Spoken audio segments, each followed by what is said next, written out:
तो क्या आपने विंडोज़ 11 इंस्टॉल किया है या फिर नहीं किया, तो आप कमेंट सेक्शन में जाकर बता देना।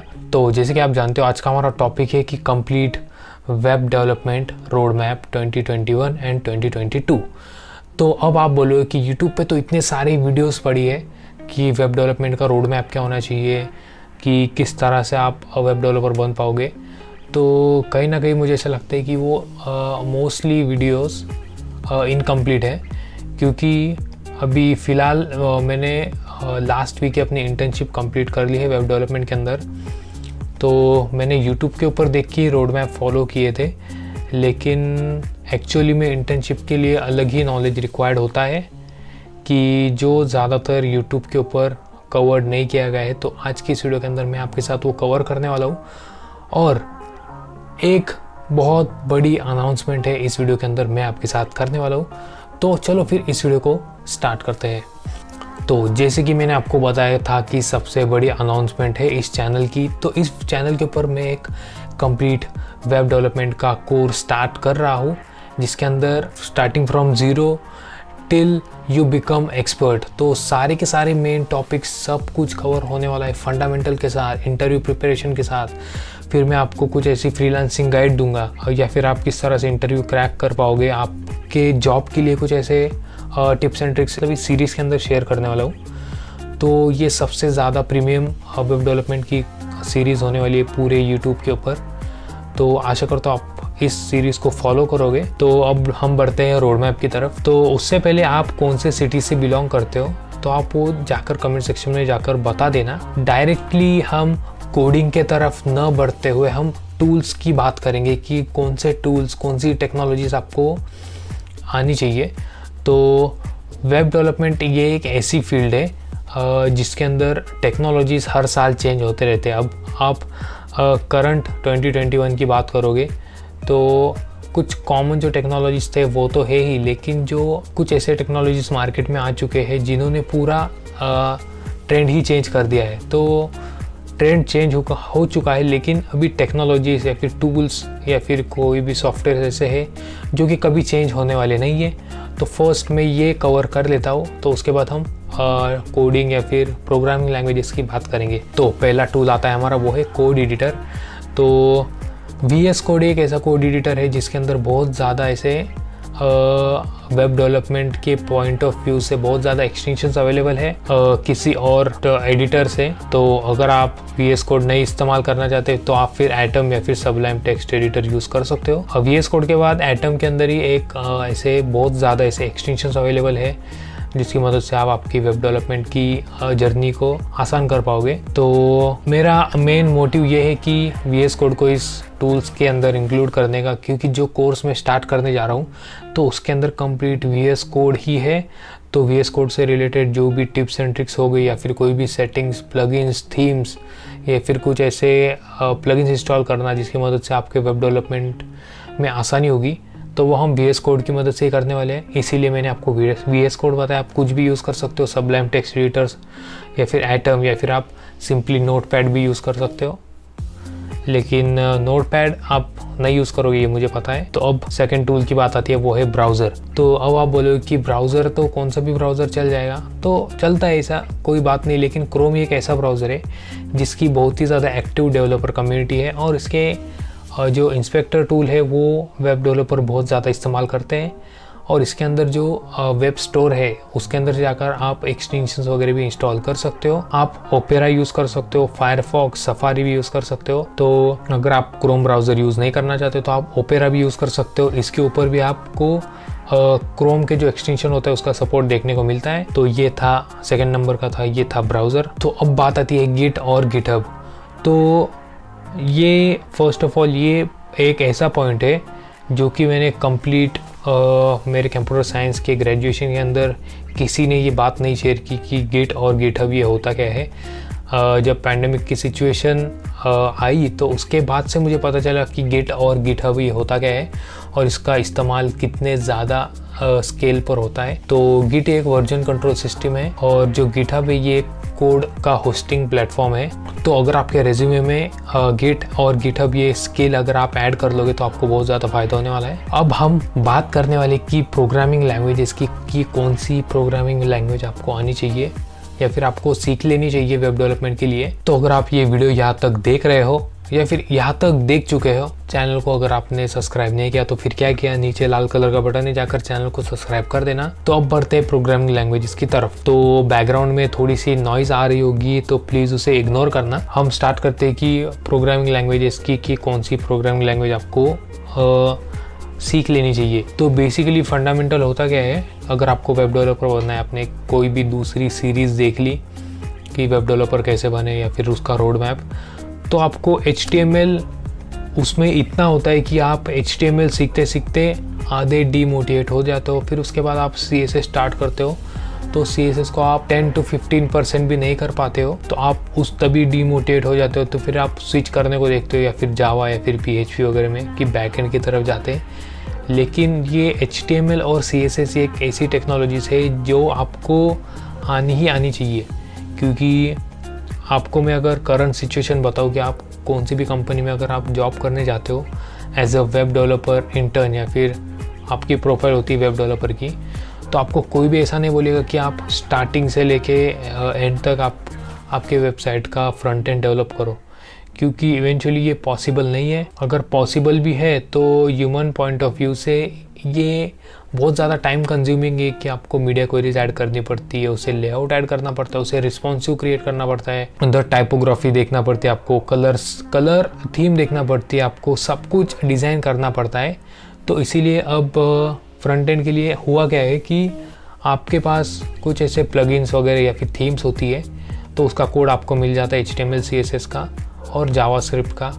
तो आपको क्लाइंट के रिक्वायरमेंट के हिसाब से उसे चेंज करना पड़ता है। तो उसी के लिए मैं रोड मैप के अंदर पॉइंट इंक्लूड करने वाला हूँ, लेकिन कोर्स के अंदर सब कुछ होने वाला है फ्रॉम ज़ीरो टू एडवांस। तो फर्स्ट ऑफ ऑल HTML में आपको क्या आना चाहिए, तो HTML की बेसिक सिंटैक्स आनी चाहिए, फिर उसके paragraph, headings, boiler plate code क्या होता है कि आप कभी भी आपका कोड एडिटर ओपन करोगे तो जो रिपीटेटिव टास्क होते हैं कि फर्स्ट ऑफ ऑल हमें HTML डॉक्यूमेंट टाइप डिफाइन करना पड़ता है, फिर HTML टैग ओपन करना पड़ता है, फिर हेड टैग, फिर उसे क्लोज करना पड़ता है, फिर बॉडी टैग ओपन, फिर बॉडी टैग क्लोज, फिर उसके बाद HTML टैग क्लोज। तो ये जो रिपीटेटिव टास्क होते हैं कोडिंग के, तो ये बॉयलर प्लेट की कोड की मदद से सॉर्ट आउट हो जाते हैं। तो उसके बाद list, ordered list, unordered list, और आप उसके अंदर बहुत सारे पॉइंट्स है, फिर एंकर टैग, फिर href क्या होता है, इमेजेस किस तरह से ऐड करनी होती है, src क्या होता है,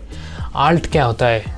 तो फिर उसके बाद बात आती है ब्लॉक और इनलाइन एलिमेंट्स क्या होता है। तो ये बहुत ही इंटरेस्टिंग ऐसा कंसेप्ट है ब्लॉक और इनलाइन का। तो एंटिटी कोड क्या होता है, फॉर्म्स क्या होता है कि आप कोई भी वेबसाइट विजिट करते हो, साइन इन साइन अप का फॉर्म, वो फॉर्म आप किस तरह से क्रिएट करने वाले हो, टेबल्स क्या होता है, बटन्स, मेटा डेटा और बहुत कुछ। ये मेटा डेटा ज़्यादातर जो वेब डेवलपर कोर्स है उसके अंदर ये मेटा डेटा का टॉपिक कवर भी नहीं किया होता, जहाँ तक ऐसा उसे टच भी नहीं किया होता।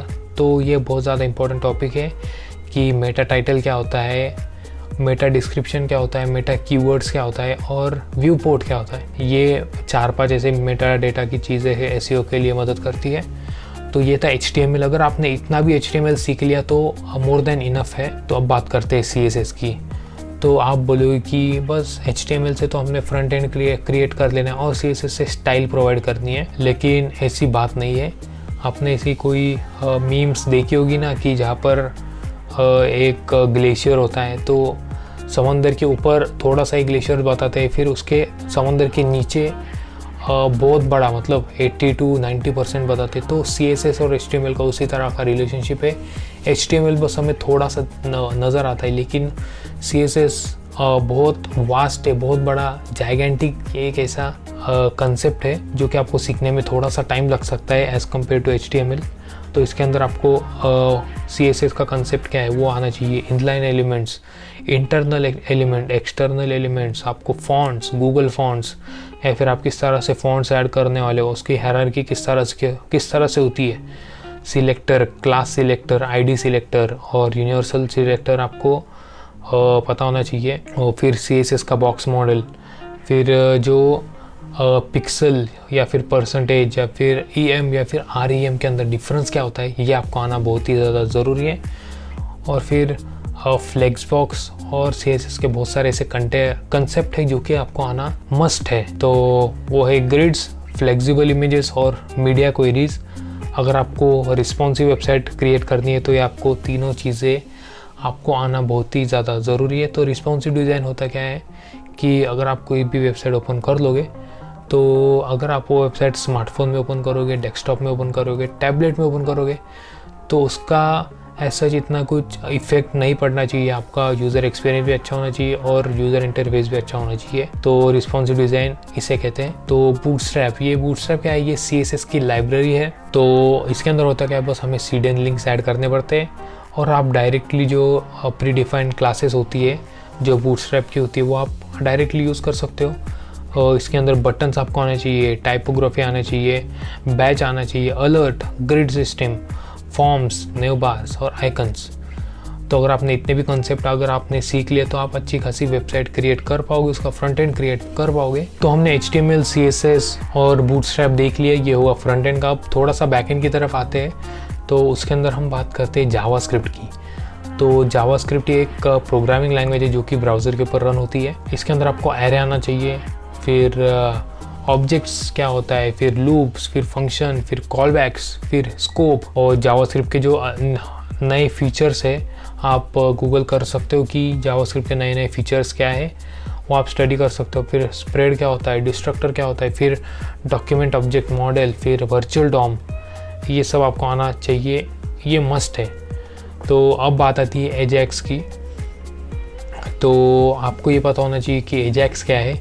आपको पोस्टमैन जो API है वो आना चाहिए, आपको API फेच करते आना चाहिए, आपको स्ट्रिंग को क्वेरी करते आना चाहिए, आपको जेसन फॉर्मेट में डेटा रीड करते आना चाहिए और उसे अलग अलग मेथड में पार्स करते आना चाहिए, कैंड या फिर सर्वर साइड का। तो अब बात आती है कि टर्मिनल आपको आना बहुत ही ज़्यादा ज़रूरी है।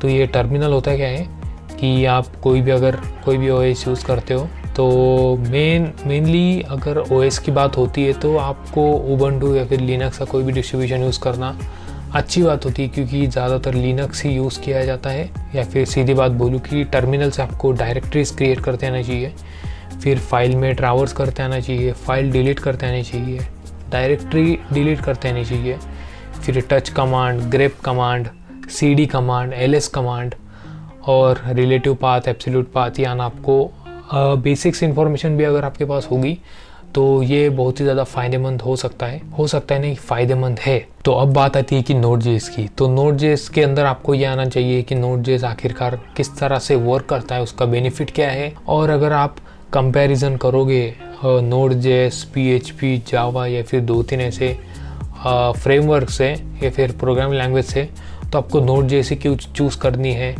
इसके लिए भी आपको डिफरेंसेस जानना बहुत ही ज़्यादा ज़रूरी है। क्योंकि अगर मार्केट में कोई प्रोग्रामिंग लैंग्वेज चलती है तो आपको ऐसा ही नहीं कि बस वही प्रोग्रामिंग लैंग्वेज को सीखना है, फिर जो मार्केट में पुराने वाले लैंग्वेज उसे भूल जाना, ऐसा नहीं। फिर भी जावा ही अभी मार्केट के अंदर ऐसी लैंग्वेज है जो कि अगर आपको इंटरव्यू क्रैक करना है तो जावा आनी चाहिए। तो अब बात आती है कि Node.js में आपको क्या क्या आना चाहिए। आपको Node.js के मॉड्यूल्स आने चाहिए, HTTP रिक्वेस्ट आनी चाहिए, नोड पैकेज मैनेजर आना चाहिए, फिर इवेंट्स, फिर आप फाइल्स किस तरह से अपलोड करोगे वो आपको आना चाहिए। तो अगर आपने चैनल को सब्सक्राइब नहीं किया तो सब्सक्राइब ज़रूर करें। तो अब बात आती है कि Express.js, ये भी एक जावास्क्रिप्ट का ही फ्रेमवर्क है। तो आपको इसके अंदर रिक्वेस्ट रिस्पॉन्स क्या होता है, राउटिंग क्या होता है, पाथ्स, फिर क्वेरीज, फिर कुकीज़, ये आना चाहिए। इतनी चीज़ें अगर आपको Express.js में आ गई तो आप बेसिक सी नॉलेज बिल्ड कर पाओगे कि वेबसाइट किस तरह से काम करती है वेब डेवलपमेंट में, कि किस तरह से अलग अलग लाइब्रेरीज़ को आप इंपोर्ट कर सकते हो, क्रिएट कर सकते हो और उसे मैनेज कर सकते हो। तो सबसे मेन बात आती है कि डेटाबेस की। तो डेटाबेस आप SQL या फिर NoSQL कौन सा भी सिलेक्ट कर सकते हो। तो ये जो टर्म्स दिए हैं ये डेटाबेस टू डेटाबेस चेंज होते रहते हैं, लेकिन उनका मेन कंसेप्ट तो वही रहता है। तो आपको डेटाबेस क्रिएट करते आना चाहिए, आपको उसके अंदर डेटा इंसर्ट करते आना चाहिए और डेटा को डिलीट करते आना चाहिए। आपको उसके ऊपर वेयर क्लॉज है अप्लाई करते आना चाहिए। आपको उसके अंदर सॉर्टिंग करते आना चाहिए। आपको टेबल डिलीट करते आना चाहिए और डेटाबेस डिलीट करते आना चाहिए।